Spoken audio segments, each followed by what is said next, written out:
Chapter 9. And he saw that it was good. John sat at the desk and gathered his thoughts for a moment. He imagined how different the world would be today if this had been his office. As CEO, he would have ensured the company did things right. He pictured a life of fame and wealth, and in that picture he saw Ellie Mae as his wife, standing at his side, sharing his success. He felt the anger rising again. Snap! Back to reality, past the point of no return, no life to look forward to, no love to come home to, just business to attend to. He felt the sting of tears in his eyes and forced them back into the background. Reloading his weapons, he left the office. Not time to stop yet. He cleared the next 10 floors without seeing a single person. They all seemed to be heading for higher ground, possibly hold on to the concept of safety in numbers. No matter, they can only run so far. On the 36th floor, he encountered a couple having sex in one of the bathrooms. He found this distasteful and solved the issue with a grenade. As he reached the 37th floor, he heard voices. He listened. "Do you think we'll be safe here?" said a female voice. "I don't fucking know," came an irritable male response. "Jesus, lady, I don't know what's going on. I don't even know who the hell you are. What are you even doing here?" "I had an appointment to talk to someone about what your games are doing to our children."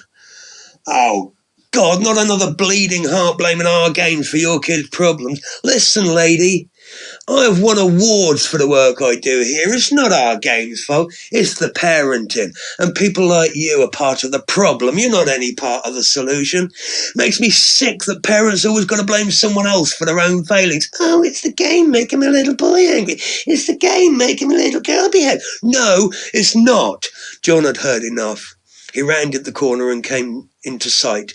Immediately, the man approached him, relief showing on his face. "Thank God," he said, "the cavalry's here. Dude, what's going on?" John looked straight past him to the woman. He noticed she was heavily pregnant, but seeming quite calm. "Sir, can I assume you work here and know the building?" he said to the man. "Yes, I do. I've worked here for over 7 years. I know this place inside out." "Good.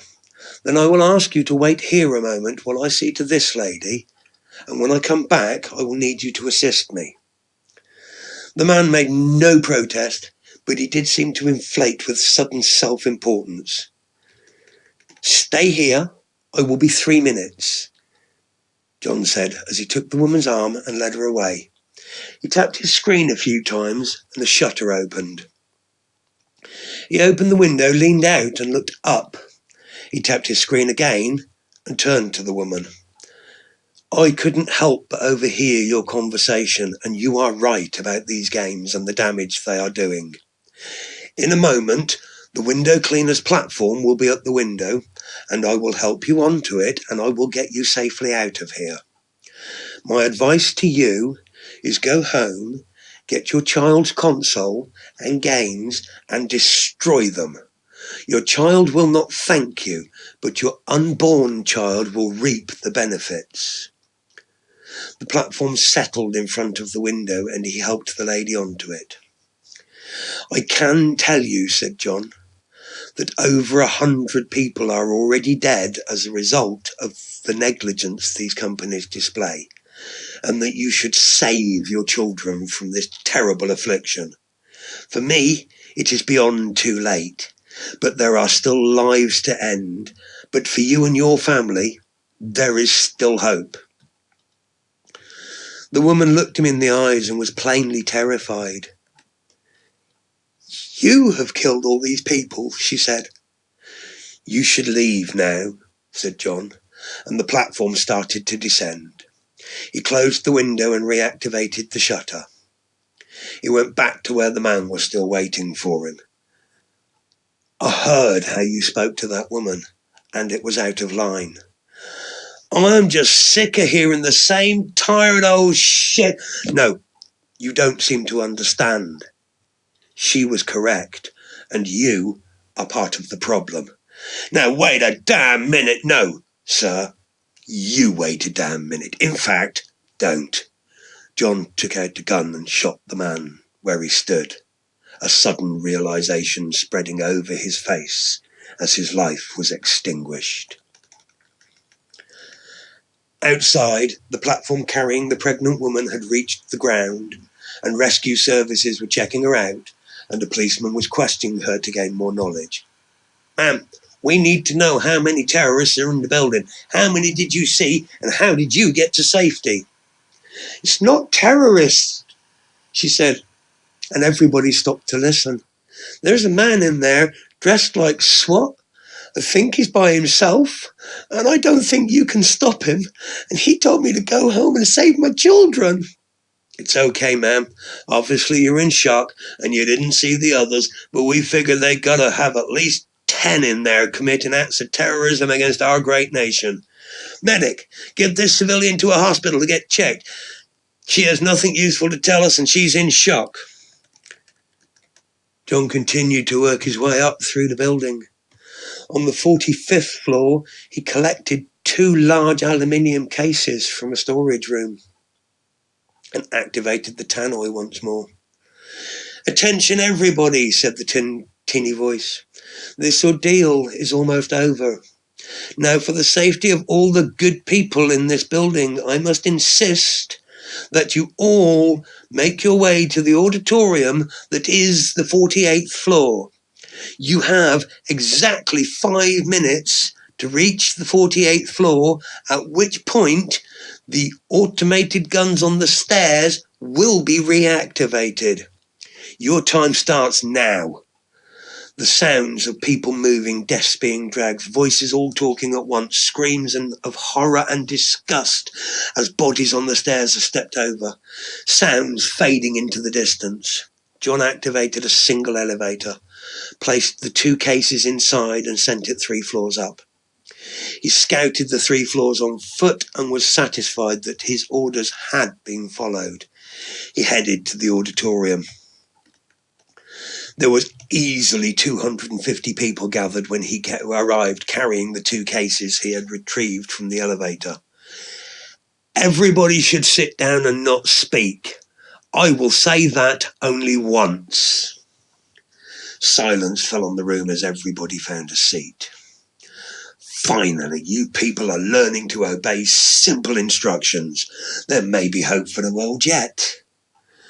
John laid out the 2 cases on the floor between himself and the people in the room. All eyes watched him, terrified, not knowing what was happening. Again, John spoke. For too many years now, you people have plied the world with your lies and deceits. Disguised as entertainments, your lies have destroyed many lives, and yet you go unpunished by the laws and statutes of your so-called great nation. This is where I come in, and ultimately, where you leave. When I arrived here today, I had a definite plan of action. I was going to educate all of you on the error of your ways. I had many speeches to give and enlightenment to share. But I too received an education. I learned that you are beyond helping. From the mailroom to the CEO, not one of you accepts any blame for your actions. Each and every one of you claims innocence. Happy to pass the buck along to the next man in the hope that he will die in your place. You people are selfish beyond belief and guilty beyond redemption. You are the last people alive in this building with one exception, but I will get to him shortly. He tapped his screen a few times. The 2 metal cases started to open. 2 automated machine guns rose from within. The people started to scream. John tapped his screen once more, and once again the tannoy cracked. I will have silence! There was an instant rush. I am looking for Geoffrey Williams. Is he in this room, or has he ran and hid in his ivory tower? Silence. I will ask one more time. He's not here, said a voice. Then let it be known that he has left you all to die in the hope that he can save his own worthless life. Do you understand me? Your employer has left you to die. Now, if you would all look toward the giant television screen, you will see what happens to a man who leaves his livelihood and his staff to die in his absence out of cowardice. All eyes turned to the screen as it flickered into life. There was a man sat in a comfortable chair, cradling a gun in his lap. He appeared to be in a very small room with just the chair, himself, and a safe. He was talking, but no sound came through. John tapped his screen some more, and there was sound. Damn terrorist, said the man. Well, you won't get me. No one gets in my panic room. He turned to the safe and opened it. There was a substantial amount of money in view. He spoke again. This time it seemed that he was talking to his money. We'll be okay in here. We'll sit tight to the army or I'll fuck everyone else. John tapped his screen once more and the sound went off. This man cares more about his money than the lives of all of you put together. He has willingly and willfully condemned you all to die to protect his life and his money. Sadly for you, this changes nothing. It merely prolongs his life by a matter of minutes. It makes no difference to your own outcomes to today's proceedings. You are all into the final 5 minutes of your selfish and pointless existence. He tapped the screen some more. The automated guns sprang into life and started to scan the room, one to the left, one to the right. Each of these guns has 1,000 rounds of ammunition. They can outthink you. They can outmove you, and in less than 30 seconds they can kill every single one of you. In your blissful ignorance, you people claim no knowledge and accept no portion of blame for the damage you have done to the lives of millions of people worldwide. You boast of your successes, claiming authentic realism, but you deliver lies. You make outrageous statements regarding artificial intelligence and balanced gameplay, while belittling the source of your revenue at every given opportunity. For years now, you have made billions of dollars from lies and deceit, and ultimately, your greed has brought you to this moment, to your final moment. He tapped his screens. The gun started to fire. The sound was deafening. The smell of sulphur and blood filled the air. 45 seconds later, both guns ceased, devoid of ammunition. John viewed the aftermath dispassionately. There seemed to be no recognisable bodies left, just pieces and blood. So much blood. He checked the foul scene for any signs of life, knowing there would be none, but attention to detail was still important. He had seen far too many movies to take any chances now. His assumptions were correct. No one had survived the onslaught of the machine guns. Now that, people, is authentic realism, said John, as he left the auditorium and headed to the elevator.